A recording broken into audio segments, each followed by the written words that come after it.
Hi, this is Rajesh पाठक। इस साल मैंने नीट 2020 में प्रिपेयर किया था और एग्ज़ाम दिया। 651 मार्क्स आउट ऑफ 720 मार्क्स मैंने स्कोर किया और इंडिविजुअल स्कोर्स बायोलॉजी में 325, फिज़िक्स में मेरे 160 मार्क्स थे एंड केमिस्ट्री में 166, एग्रीगेट 651। और जिस तरीके से जो प्रिपरेशन रही, मेरा फर्स्ट ड्रॉप था क्योंकि फर्स्ट अटैम्प्ट जब मैंने 12th के जस्ट बाद जो पेपर दिया था उसमें मेरा उतना अच्छा स्कोर नहीं था, 211 मार्क्स थे। तो डिसाइड किया कि ड्रॉप लेना पड़ेगा मुझे और तभी मैं ज़्यादा बेहतर प्रिपेयर कर सकता हूँ। तो मैंने ड्रॉप लिया, 651 मार्क्स तक की जर्नी को कवर किया और काफ़ी स्ट्रगलिंग जर्नी थी और लेकिन काफ़ी इन्जॉय भी किया, मेहनत की और 651 मार्क्स भी स्कोर किए। तो मेरा रेजिडेंस सोनिया विहार मैं रहता हूँ और स्कूलिंग की अगर बात करें तो B2 यमुना विहार इवनिंग शिफ्ट स्कूल में मैं बॉयज़ सेकेंडरी स्कूल में पढ़ा और 651 मार्क्स स्कोर किए तो एक अच्छा कॉलेज मिला मुझे, university college of medical sciences Delhi. 11th-12th की पढ़ाई के दौरान मैंने बायोलॉजी देवेश पपने सर से पढ़ी और बायोलॉजी काफ़ी इम्पॉर्टेंट है क्योंकि 50% जो हमारा नीट का स्कोर है बायोलॉजी ही देती है। तो बायोलॉजी काफ़ी इंपॉर्टेंट है और सर के यहाँ पढ़ने से ये हुआ कि बेसिक्स बहुत क्लियर हुए और जब बेसिक्स अगर आपके क्लियर हो जाते हैं बायोलॉजी में स्पेशली तो आप इजीली स्कोर कर सकते हो नीट में। और university college of medical sciences और अगर कोई अच्छा दूसरा गवर्नमेंट मेडिकल कॉलेज अगर आपको मिलता है तो वहाँ पे फीस नेग्लिजिबल होती है। जैसे मेरे कॉलेज की फ़ीस 7,000 है। सो अब समझ में आता है कि अगर मैं जितना ज़्यादा मेहनत करोगे नीट में, जितना अच्छा स्कोर करोगे तो आप जो कोचिंग में फीस भर रहे हो वो सारी आपकी वसूल हो जाएगी। यहाँ पे प्रिपरेशंस की बात करूँ तो प्रिपरेशन एक साल ड्रॉप लिया था मैंने, तो उसी से शुरुआत में थोड़ा टफ लगा लेकिन उसके बाद कवर अप करना चालू किया, स्पीड पकड़ी और जो भी बायोलॉजी का कंसेप्ट तो सारा क्लियर ही था और केमिस्ट्री और फिजिक्स को थोड़ा टाइम दिया। सेल्फ स्टडी की अगर मेरा मानना ये है कि एटलीस्ट आपको 6 आवर्स सेल्फ स्टडी के देने होते हैं अपार्ट फ्रॉम एवरीथिंग। आप कहीं पे भी कोचिंग पढ़ते हो, चाहे ऑनलाइन भी आजकल चल रहा है, तो कहीं पे भी आप पढ़ते हो, स्पेशली आपको खुद को 6 आवर्स देना बहुत ज़रूरी है। मेरा पर्सनल ये है, मैंने भी डेली बेसिस पे 6 आवर्स करने की कोशिश की और डेली बेसिस पे 6 आवर्स कवर किया। सिलेबस लिमिट की अगर बात करें तो सिलेबस लिमिट मेरे ख्याल से टोटल आपको 1 महीने पहले, मतलब जब भी पेपर हो, नॉर्मली तो मई के मंथ में होता है, तो आपको एटलीस्ट 1 मंथ या 1-1.5 मंथ आपको चाहिए होता है जिसमें आप उससे पहले आपको सिलेबस खत्म होना चाहिए। ऐसा नहीं होना चाहिए कि 2 दिन पहले सिलेबस खत्म हो रहा है, क्योंकि एंड में आपको पेपर देने बहुत ज़रूरी है, फुल सिलेबस टेस्ट देने बहुत ज़रूरी है। ये मैंने नोटिस किया और उससे आपके मार्क्स इंप्रूव होते हैं। 3 घंटे बैठने की आदत होती है और मार्क्स इंप्रूव हो जाते हैं।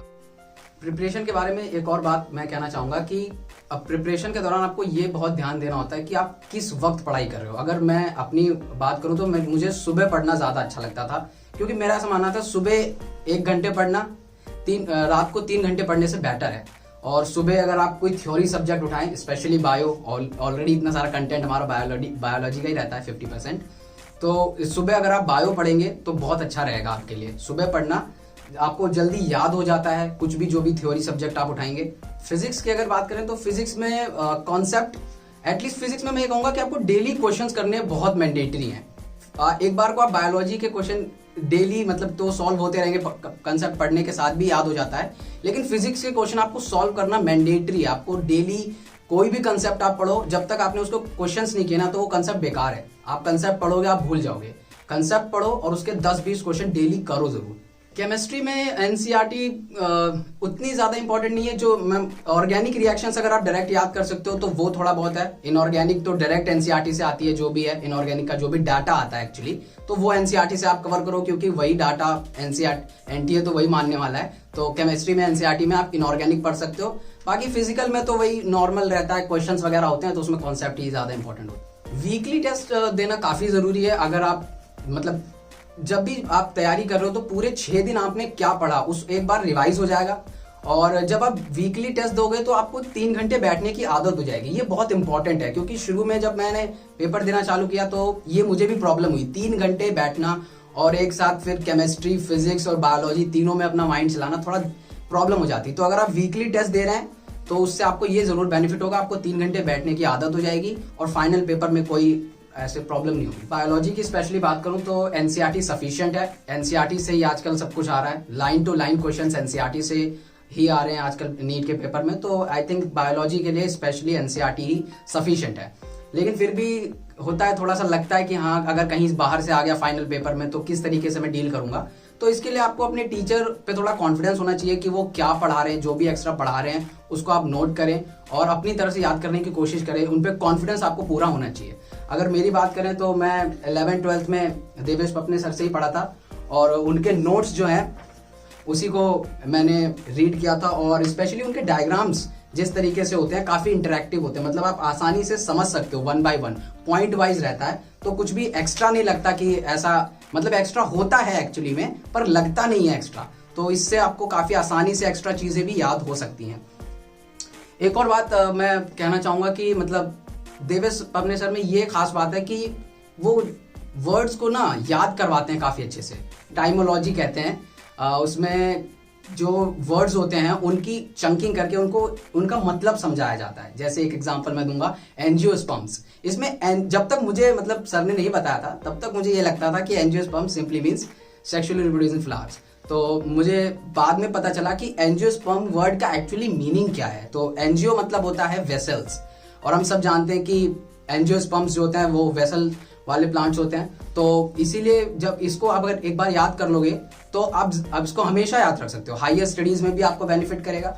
और कोई ऐसा क्वेश्चन है जिसमें नहीं पता आपको एक्चुअली, तो भी वहां पे भी आपका हिंट मिल सकता है कि एंजियोस्पर्म है तो इसका क्या मीनिंग हो सकता है। जैसे एंजियोप्लास्टी है तो वहां पे आप समझ सकते हो कि एंजियो मतलब वेसल्स था, तो यहाँ पे भी कुछ वैसा ही मीनिंग होगा। तो एक्स्ट्रा क्वेश्चन इस तरीके से आप आसानी से टिक कर सकते हो। और चीज बताना चाहूंगा टाइम टेबल के बारे में। टाइम टेबल काफी इंपॉर्टेंट है जब किसी भी चीज की प्रिपरेशन कर रहे हो, नॉट ओनली नीट, किसी भी चीज की अगर आप प्रिपरेशन कर रहे हो तो टाइम टेबल बहुत इंपॉर्टेंट है। मैं अगर अपनी बात करूं तो मेरा टाइम टेबल, मैं सुबह पढ़ना ज्यादा प्रेफर करता था, मैंने आपको बताया पहले भी। तो मैं सुबह बायोलॉजी पढ़ता था और मैं काफी जल्दी उठ जाता था। मैं लगभग 4 बजे सुबह उठता था और 3 घंटे के आसपास मैं बायोलॉजी पढ़ता था सुबह। काफी ज्यादा जो है कवर हो जाता था, मतलब जितनी भी चीजें हैं उनको मैं अच्छे से याद कर पाता था।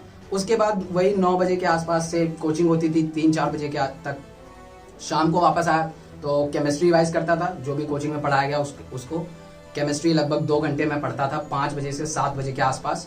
फिर मैं 1 घंटा अपना खाली रहता था, थोड़ा बहुत जो भी कुछ एक्स्ट्रा काम है वो करता था। और उसके बाद रात को मैं 9 बजे से 11 बजे तक फिजिक्स पढ़ता था। फिजिक्स में जो भी कॉन्सेप्ट कराया गया उनको रिवाइज करता था और ऑब्वियसली क्वेश्चन करता था 10-12, जो भी जितना भी टाइम बचे उस हिसाब से क्वेश्चन पर 10-12 क्वेश्चन करने की कोशिश करता था। एक और चीज के बारे में बात करना चाहूंगा जो है डिजिटल एजुकेशन। आजकल मतलब जिस तरीके का माहौल है, कोरोना वायरस का चल रहा है, तो डिजिटल एजुकेशन पे ही सबका फोकस है।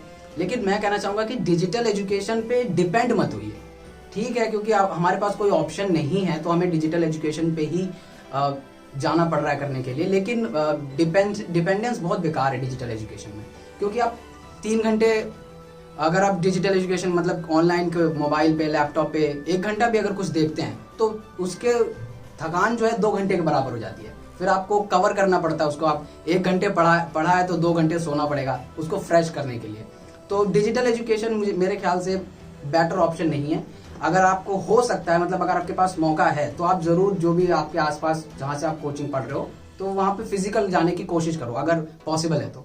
बाद में बात आपसे शेयर करना चाहूंगा कोचिंग इंस्टीट्यूट्स के बारे में। आजकल बच्चे मतलब एक ट्रेंड सा हो गया है कि कोई बड़ा इंस्टीट्यूट ही आपको नीट में सिलेक्शन दिला सकता है या आईआईटी में सिलेक्शन दिला सकता है। ज्यादातर बच्चे बस ये सोचते हैं कि हमने किसी बड़े इंस्टीट्यूट का बैग टांग लिया, बस हमारा सिलेक्शन हो गया। लेकिन ऐसा नहीं है। मेरा मानना है कि जितना आपसे हो सके बेटर ये रहेगा कि आप अपने लोकल में ही कोई कोचिंग, कोई टीचर आप ज्वाइन करें जो आपको ज्यादा बेहतर, मतलब पिछले कुछ सालों से रिजल्ट दिला रहा हो तो वो आपको ज्यादा बेहतर गाइड कर सकेगा। थोड़ा पर्सनल डाउट भी आपके वो क्लियर कर पाएगा और ज्यादा इंटरैक्टिव हो पाएगा आपके लिए। और वैसे भी अगर आप कोई बड़ी कोचिंग ज्वाइन करते हो तो आपको ट्रैवलिंग का इश्यू रहता है। आप 2 घंटे ट्रैवल करोगे, फिर 2 घंटे जाने में आने में थकावट हो जाएगी, फिर उसको आप 3 घंटे सो के कवर करोगे। इससे अच्छा अगर आप किसी लोकल इंस्टीट्यूट में ही हैं तो वहां पे आपको जाने का, ट्रैवलिंग का कोई इशू नहीं रहेगा और आपका माहौल चेंज नहीं होगा। आप सेम माहौल में रहोगे तो आप अपने नॉर्मल लाइफ स्टाइल के साथ ही आप उसको नीट की तैयारी कर सकते हो, जो मेरे ख्याल से काफी अच्छी बात है। और मैं अगर अपनी बात करूं तो 11th-12th में मुझे देवेश अपने सर मिल गए थे, यमुना विहार में उनकी कोचिंग पढ़ाते थे। और 11th-12th में उन्होंने बायोलॉजी पढ़ाई मुझे, और बेसिक्स इतने क्लियर हो गए कि दोबारा कभी एक्स्ट्रा मतलब बाद में कुछ ज़्यादा मेहनत नहीं करनी पड़ी मुझे बायोलॉजी पढ़ने के लिए। ठीक है, तो मेरी तरफ से आपको सभी स्टूडेंट्स को जो भी नीट के प्रिपेयर कर रहे हैं उन सभी के लिए मेरी तरफ से आपको ऑल द बेस्ट है। और आप जहाँ से भी पढ़ रहे हैं मेहनत करिए और हर सब्जेक्ट को यूनिफॉर्म टाइम दीजिए, किसी एक सब्जेक्ट के पीछे मत पड़ जाइए। अगर आप 6 घंटे पढ़ रहे हैं तो आप सबको 2-2 घंटे करके फिजिक्स, केमिस्ट्री, बायोलॉजी सबको टाइम दीजिए। एक सब्जेक्ट पढ़ने से क्या होगा कि आप एक्सपर्ट बन सकते हैं किसी सब्जेक्ट के, पर डॉक्टर नहीं बनेंगे। तो अगर आपको डॉक्टर बनना है तो आपको सारे सब्जेक्ट्स यूनिफॉर्म तरीके से पढ़ने पड़ेंगे और डेली पढ़ने पड़ेंगे। That is also very important कि डेली पढ़ने पड़ेंगे, आप बीच में ब्रेक नहीं ले सकते हैं। तो डेली पढ़ें और सारे सब्जेक्ट यूनिफॉर्मली पढ़ें तो आप अच्छे डॉक्टर बन सकते हैं आगे। मेरा ड्रीम शुरू से ही डॉक्टर बनने का था, बचपन से ही डॉक्टर बनने का सोच रखा था मैंने। और लेकिन इसके लिए आपको काफ़ी मतलब कोई सेक्रीफाइस भी करना पड़ता है, जैसे कि मैंने किया।